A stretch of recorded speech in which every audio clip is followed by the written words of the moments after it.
Boa tarde, pessoal. Sei que vocês estavam com saudade de mim, né? Faz tempo que eu não gravo nada. Bom, eu realmente estava desanimada. Culpa de vocês que não me fazem perguntas e não me deixam curiosa sobre algum item para falar aqui, tá? Mas hoje eu resolvi discutir um assunto que, assim, eu sempre discuto ele em sala de aula e o pessoal acha interessante, então eu resolvi trazer aqui para vocês. É muito comum a gente chegar na farmácia quando tá resfriada e chegar lá pro sujeito que tá lá no balcão e falar assim para ele: moço, você podia me ver um xarope para tosse? Então, tem várias alternativas que ele pode te dar. E normalmente ele te dá um expectorante. E aí você volta feliz da vida para casa, falando: ai, que bom, consegui um xarope para tosse. E realmente você tem razão. Você está levando para casa um xarope para tosse. Porque a função do expectorante é fazer você expectorar. E não existe nada mais importante para conseguir expectorar do que a tosse, tá?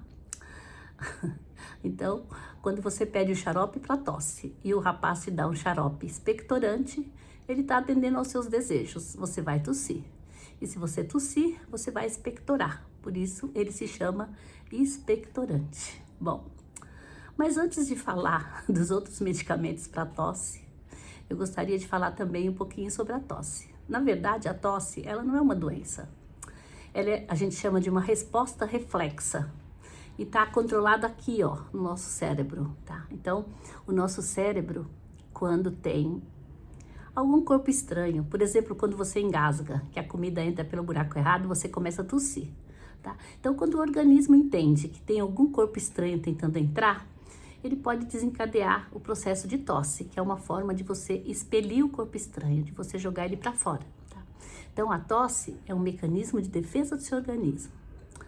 E às vezes, a gente não é interessante tanto parar a tosse antes de expulsar o agente externo. Às vezes, a tosse é necessária. Tá certo que quando a tosse ela começa a ser incômoda, e quando eu sei a origem dessa tosse, tudo bem, aí sim eu posso tentar parar a tosse, usar um sedativo da tosse, tá? Então, o que a gente tem para tosse no mercado? Primeiro, a gente tem o expectorante. Como eu já disse, o expectorante é para fazer você tossir. E tossir, você vai expulsar a secreção. E antes de falar do que a gente tem para tosse, a primeira questão é: por que a gente pede um xarope? Então, na nossa cabeça, xarope é medicamento para tosse. Primeiro que isso não é verdade. Xarope é água com açúcar. Então, xarope é uma forma farmacêutica, uma forma de apresentação do fármaco. Então, dentro do meu xarope, eu posso colocar qualquer tipo de medicamento, qualquer tipo de fármaco. Tá? Inclusive, um medicamento para tossir ou para parar a tosse, para tossir, como é o caso do expectorante, certo? Então, xarope, eu posso colocar o que eu quiser, não só medicamento para tosse. Xarope não é remédio para tosse. Bom, então vamos, expectorante. O que você tem no mercado? Então, você tem, os dois mais conhecidos, é iodeto de potássio, tinha um famoso que o pessoal provavelmente usou bastante, chamado MM expectorante, tá? Então, a gente usou bastante o MM expectorante. E aí, o que mais tem no mercado, que é expectorante, são sais de sódio, e o glicolato de sódio, e todos os derivados, todos os medicamentos derivados do guaco, ou da guaifenesina, tá? Então, a gente tem o guaco, xarope de guaco e guaifenesina, todos eles, uma série de fármacos que são fitoterápicos, são derivados dessa planta chamada guaifenesina, que vocês conhecem como guaco, que tem essa ação expectorante. Por quê? Tanto o iodeto de potássio quanto o guaco, o que eles fazem? Eles vão irritar a minha mucosa digestiva. Então, quando eles irritam a mucosa digestiva, eu respondo, o meu cérebro responde tossindo. Tá? Então, eles vão provocar tosse. É claro que se a secreção depois diminuir, aí a minha tosse também vai parar. Mas de início, o objetivo deles, o mecanismo de ação deles é irritar a mucosa digestiva e estimular o reflexo da tosse. Então, é bastante frequente você ter os acessos de tosse e depois melhorar porque você conseguiu expectorar, tá? Bom, A gente tem no mercado também, e às vezes o pessoal compra, e lá até tá errado no nome do fármaco, tá escrito expectorante, mas o que tem dentro do medicamento são fármacos que são derivados de uma outra planta também chamada bromexina.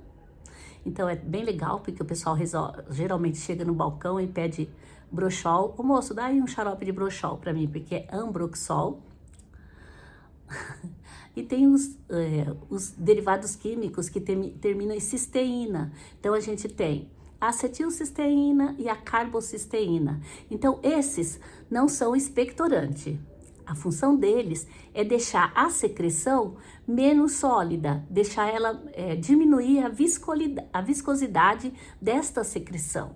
Então, eles são chamados de mucolítico, porque o muco é a secreção e eles diminuem a viscosidade dessa secreção e aí facilita a eliminação. A eliminação pode acontecer na forma mesmo de tosse, de expectoração, ou ela pode sair, mais comum, ela sai nas fezes. E aí, ela sendo eliminada nas fezes também, a tosse para, porque o que estava provocando a tosse era a secreção, e se você acabou com a secreção, a tosse para, tá? Mas eles não são antitussígeno, eles não são tussígeno como expectorante, eles são mucolítico. Então, o que a gente tem de mucolítico?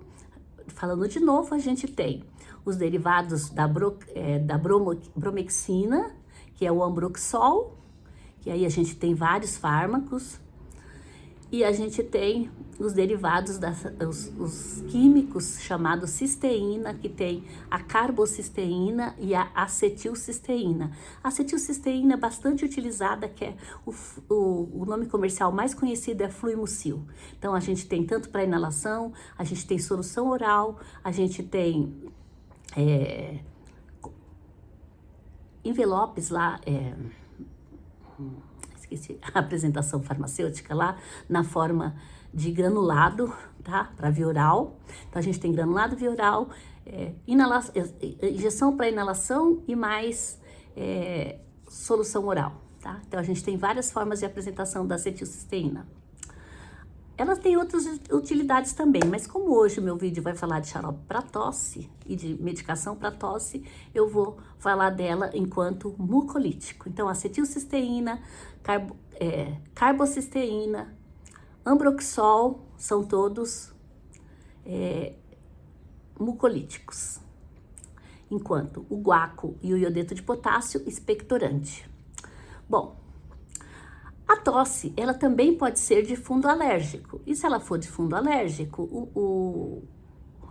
o ideal para parar a tosse vai ser tomar um anti-histamínico, um antialérgico. Então, a gente tem vários no mercado, inclusive nessas associações. Então, a gente tem associado com expectorante, a gente tem anti-histamínico, a gente tem, o médico pode prescrever a loratadina, que é um anti-histamínico muito utilizado, pode escrever o polaramine, que é a desclorfeniramina, também um anti-histamínico bastante utilizado, que é um antialérgico. Então, se for de origem alérgica, provavelmente vai prescrever um medicamento antialérgico e a tosse também vai melhorar, certo?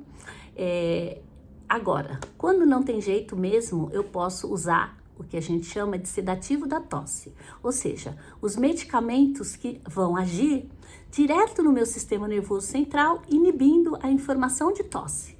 Então, são o que eu chamo de antitussígeno.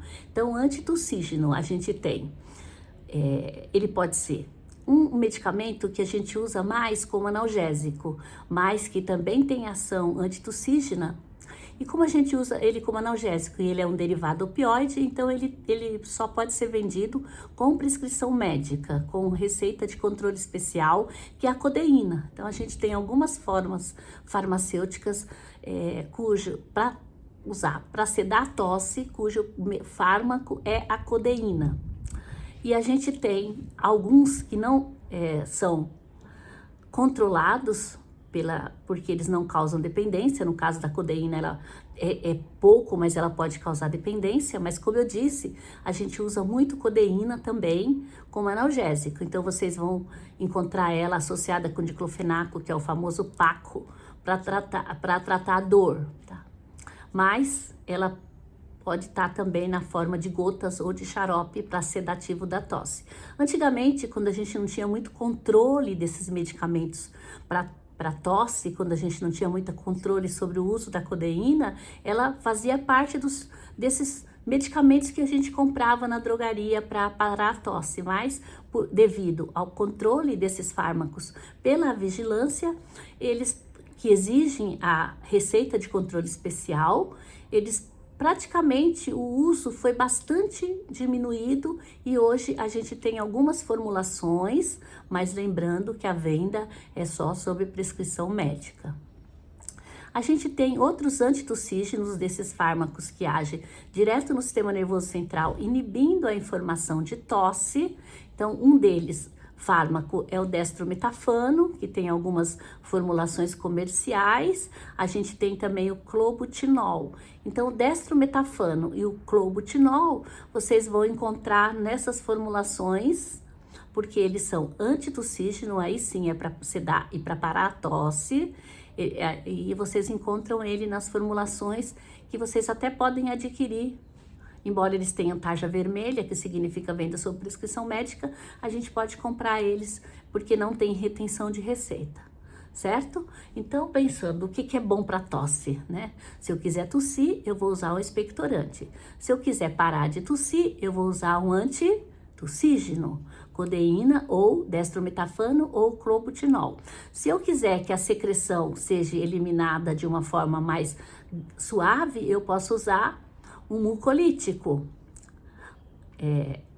bromexina, derivados da bromexina como o ambroxol, acetilcisteína e carbocisteína.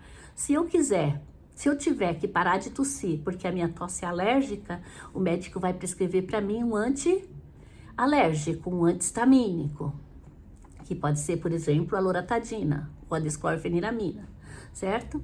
E ainda, gente, nos casos, principalmente de que tem asma e que tem bronquite, que aí dá aquela dificuldade respiratória, a gente pode usar broncodilatador, tá? Então, os broncodilatadores também tem algo, quando você tá, o pessoal fala, tô com o peito carregado, porque tem muita secreção, né? Mas o problema é o pulmão, e aí o médico pode estar prescrevendo um broncodilatador.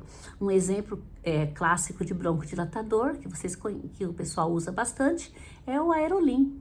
O Aerolim, salbutamol, tá? Então, o salbutamol é um broncodilatador que também pode estar melhorando a respiração.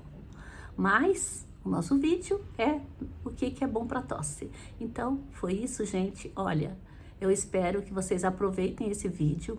Eu também gostaria de relembrar de novo, quando eu criei esse canal, a importância desse canal foi passar orientação para a população de uma forma geral.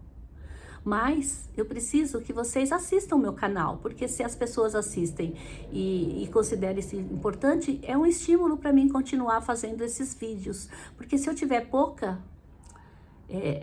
o pessoal olhar pouco o meu canal, eu fico desestimulada, gente. Eu não ganho nada nesse canal. Eu não tô fazendo isso pela parte financeira. É simplesmente porque eu acho interessante passar esse tipo de orientação, tá? Então, eu acho bastante importante esse tipo de orientação para as pessoas ficar decifrando um pouco mais de medicamento, por isso meu canal chama Decifrando Medicamento, a gente aprender mais um pouquinho sobre eles e lembrar sempre, não existe almoço grátis, todo medicamento sempre vai ter um efeito colateral, tá? Então é muito importante que a gente saiba disso.